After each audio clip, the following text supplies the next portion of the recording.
Do you know why we're always told never to lie?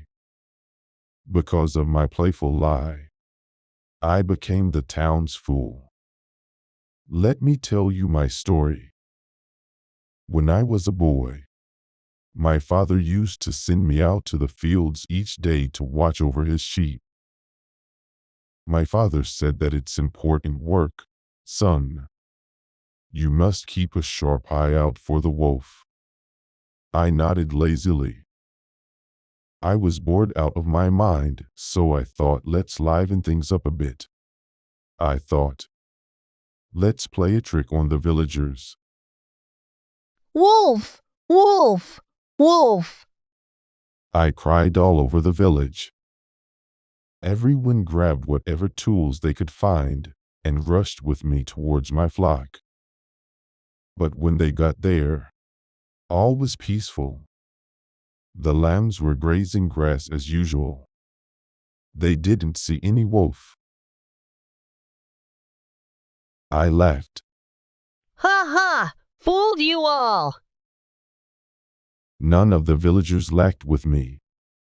Some of them grumbled, and the blacksmith became quite angry and shouted at me, but for me he was just a rude man. You couldn't see the funny side of my joke. A week later, I did the same thing again. Only this time I put on an even better act. I daubed red paint on my arm and pretended that the wolf had bitten me. This fooled even the blacksmith.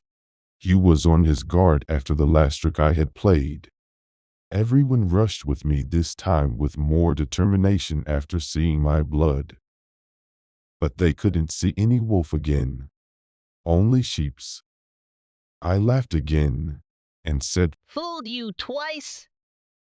this time, quite a few of the villagers were angry with me, and I got quite an ear-wigging from the blacksmith, the teacher, and the ironmonger. When I got home, my father was furious and told me that I had a stupid sense of humor. But I thought it was funny, and so did my friends.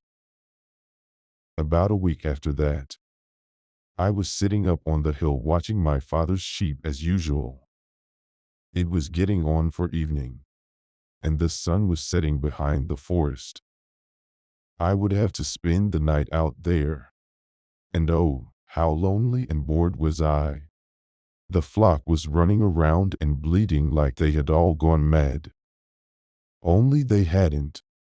There was a wolf among the sheep, and he had seized a lamb. Wolf! Wolf! Wolf! I called out, and I ran into the village to get help, but nobody came. Not one villager.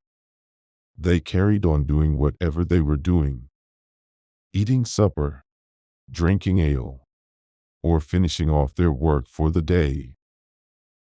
Please, I said to the blacksmith, this time it's true. There really is a wolf. but he just shrugged his shoulders. The wolf has killed almost half of the sheep, and some were still very scared. I was scared of what I would say to my father. My father got angry and said, because of your joke, we have lost so many sheep. What if the wolf came after you? Now no one will ever believe you. So children, you see, nobody believes a liar, even when he's speaking the truth. So always speak the truth.